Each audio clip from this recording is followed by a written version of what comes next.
name's Oki and welcome back to my channel. 안녕하세요, 저는 Oki입니다. Di video kali ini aku bakalan menjawab pertanyaan yang udah kalian tanyakan di Instagram waktu itu. Nah, karena ini pertama kalinya aku bikin Q&A, jadi aku bakalan random banget milih yang ada di sini. Entah di sini ada yang bahasa Korea, bahasa Inggris, atau misal ada yang nanya tentang personal. Oke, let's get started. Oke, pertanyaan pertama, Kak, aplikasi translate bakor yang akurat apa ya? Biasanya aku tuh pakai Line Translator, dan di Line Translator ini tuh sebenarnya ada di aplikasi Line. Terus kalian di situ nyari translator untuk bahasa Korea, dan itu kalian langsung bisa ngetik bahasa Inggris, nanti bakalan ditranslatein sama dia bahasa Korea. Terus kalau misalnya bahasa Korea langsung ditranslatein ke bahasa Inggris, dan di situ menurutku cukup akurat sih. Tapi kata orang-orang biasanya itu pakai Papago. Jujur aku belum pernah pakai Papago karena HP ku memorinya nggak kuat, nggak cukup buat download aplikasi lagi, makanya aku belum pernah coba Papago. Mungkin lain kali aku mau coba ya untuk aku kasih review ke kalian. Terus biasanya Google Translate itu kan ngaco ya dan nggak sesuai, tapi kadang juga Google Translate itu sebenarnya cukup membantu. Kalau kalian pengen cari yang akurat, sebenarnya ada Hi Native. Itu bukan aplikasi untuk translator, tapi kalian di situ bisa tanya ke orang-orang yang udah bisa bahasa Korea atau bahkan ke native-nya.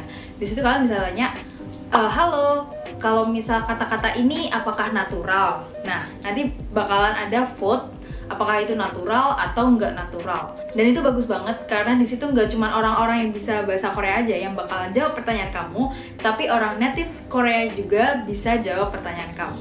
Oke, kita lanjut ke pertanyaan berikutnya. Kak, belajar bahasa Inggris berapa lama, terus belajarnya dari mana? Aku belajar bahasa Inggris dulu itu dari les. Lesnya itu kayak les apa ya? Les rumahan gitu sih. Karena dia nggak terkenal les-lesannya. Di situ aku les kalau nggak salah, seingat aku tuh TK. Terus aku SD kelas 5 atau kelas 6 itu aku udah nggak les lagi. Karena aku akhirnya les ke guru bahasa Inggrisku yang waktu itu aku SD. Seingat aku, setelah itu aku udah nggak les lagi. Jadi SMP sama SMA itu nggak les lagi. Cuman kan biasanya kalau misal kita les, contohnya di GO, ini bukan promosi. Aku les di GO, itu kan udah sepaket sama bahasa Inggris. Jadi di situ ada bahasa Inggrisnya kan. Cuman aku tuh nggak pernah datang ke kelas bahasa Inggrisnya karena entah kenapa aku tuh emang udah mager belajar bahasa Inggris gitu loh SMP, SMA, jadinya aku belajar sendiri. Nah, belajar sendiri di sini itu lebih ke apa ya, ngelancarin gitu sih. Jadi kan kayak aku belajar selama itu dari TK sampai SD, itu kan udah ada kayak fondasi gitu kan. SMP aku masih tetap memperhatikan guru di sekolah, aku perhatiin, terus aku kayak belajar sendiri di rumah, kayak nonton YouTube lah atau nonton film, terus aku cari sendiri itu bahasa Indonesianya apa, kayak gitulah, autodidak gitu. Terus SMA udah mulai lancar kan, jadinya SMA itu aku udah nggak memperhatikan guru SMA neranginnya apa. Di GO aku juga udah nggak memperhatiin gurunya, maaf ya. Sebenarnya aku tuh kayak pengen menghargai guru, tapi entah kenapa hatiku tuh kayak pengen belajar sendiri gitu loh. Ada cara sendiri yang aku buat gitu.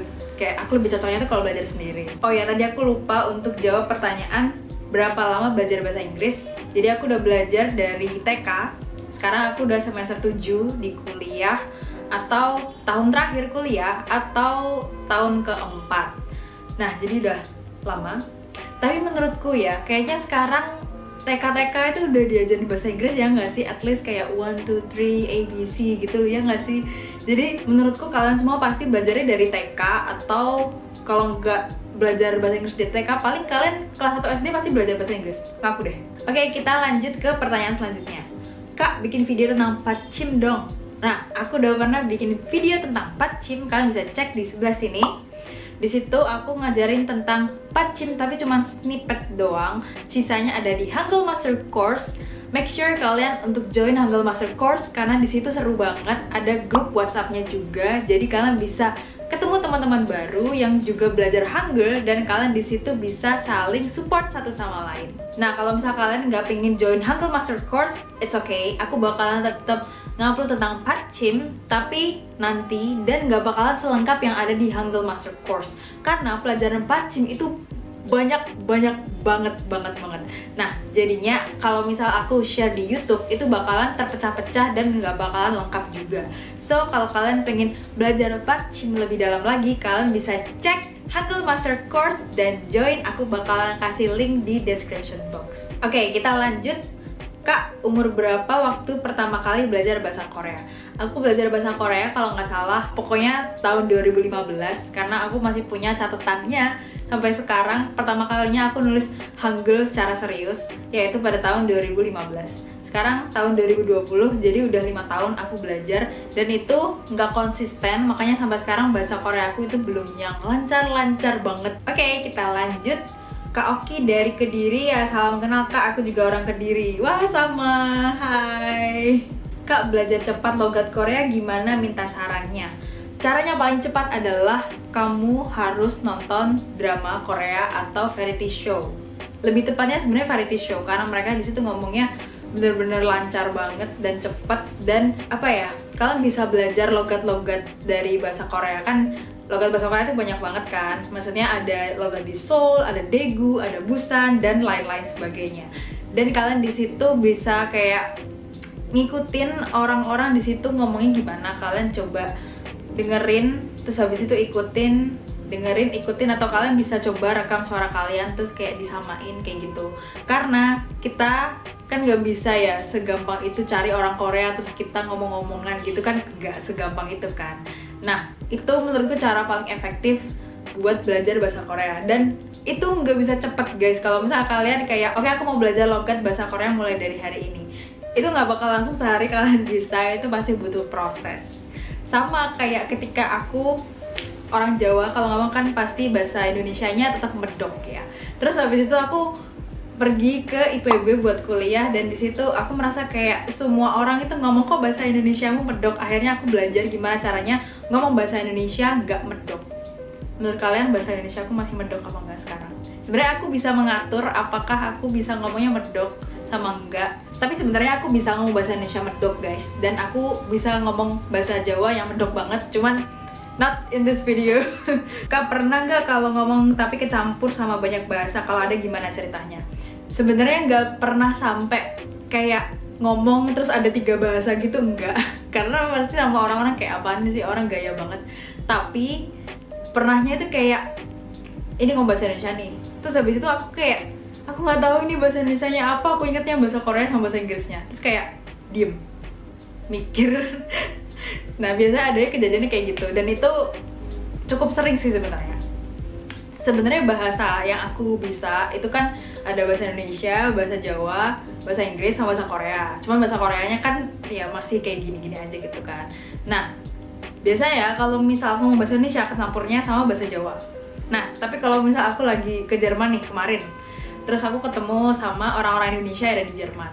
Dan di situ aku kayak pengen ngomong bahasa Indonesia, aku campur pakai bahasa Inggris. Terus ada nih yang aku lupa bahasa Indonesianya, aku lupa bahasa Inggrisnya, dan yang inget cuma bahasa Koreanya. So kayak stop. Tapi untungnya temanku ini itu bisa bahasa Korea juga. Jadi akhirnya aku bisa ngomong bahasa Indonesia, bahasa Inggris, aku campur bahasa Korea, dan dia tetap ngerti.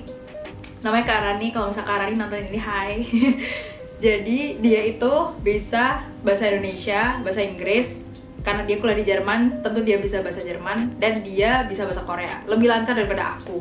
Jadi kalau misal lagi ngomong sama dia itu kayak kalau misal kecampur-campur itu it's okay, karena dia bakalan ngerti. Tapi kalau misal aku ngomong langsung aku campur 3 bahasa itu kayak ya kali mikir-mikir juga di depannya itu yang diajak ngomong siapa, ntar takutnya dikira kenapa sih orangnya gitu.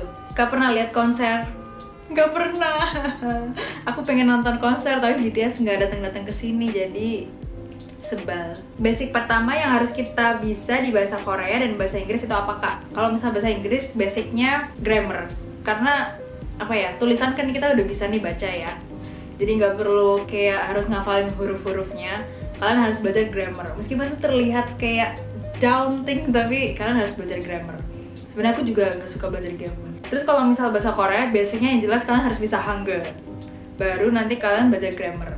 Cuman emang sih kayak belajar grammar itu bosenin, tapi gimana ya, namanya juga belajar bahasa itu harus belajar grammar. Cuman kalian tuh nggak perlu belajar grammar sedalam itu, yang penting kayak basic doang.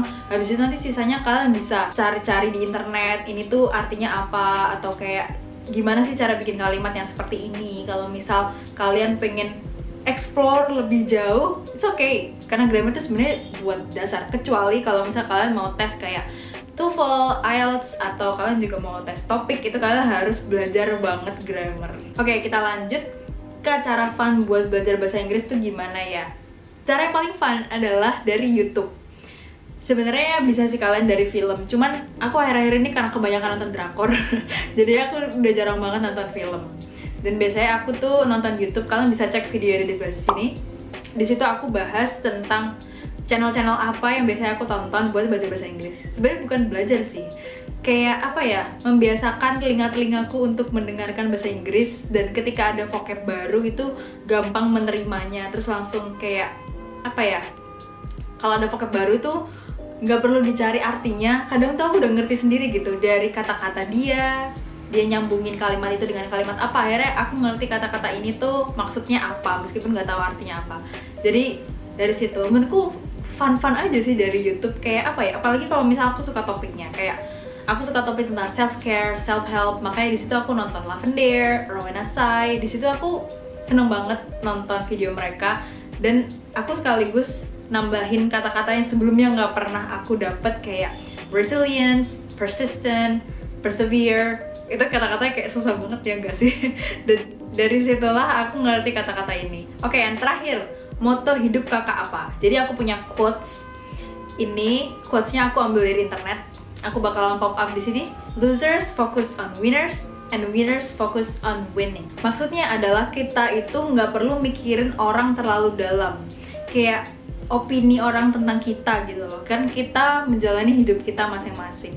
Nah, di sini maksudnya adalah kalau misal kalian itu terlalu mikirin kayak orang ini udah sukses belum sih? Orang ini udah ngerjain ini belum sih? Orang itu udah ngerjain ini itu, ada aku belum. Kayak kalau kalian terlalu mikirin hidup kalian dibanding dengan orang lain, atau kayak terlalu ngeliatin orang ini, misal kalian buka sosial media terus kalian ngeliat kayak dia udah kesini, oh dia udah ngerjain ini, oh dia udah gini, itu kayak apa ya, kalian tuh berasa losers gitu loh, karena kalian nggak fokus pada diri kalian sendiri, tapi kalian ngurusin hidup orang lain gitu loh. Nah, itulah kenapa kalian dipanggil losers, karena kalian fokus on winners. Losers fokus on winners. Dan orang-orang yang diperhatikan oleh, contoh aja misal aku, ada yang nge-hate aku, ada yang nge-hate komen gitu, dan orang-orang yang hate comment adalah losers karena mereka fokus ke aku, sedangkan aku fokus on winning. Winning di sini adalah aku fokus untuk mengembangkan channelku, aku fokus untuk ngajarin kalian bahasa Korea.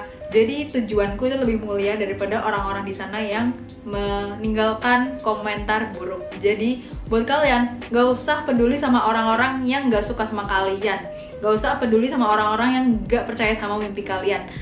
Karena ingat quotes-nya, losers focus on winners and winners focus on winning. Jadi orang-orang yang gak peduli sama kalian, orang-orang yang selalu ngejelekin kalian, itu adalah losers. Sedangkan kalian adalah winners karena kalian peduli sama mimpi-mimpi kalian dan berjuang untuk mencapai mimpi kalian. Oke, pertanyaan tadi adalah penutup dari video ini. Hope you like this video and don't forget to like, subscribe. Annyeong.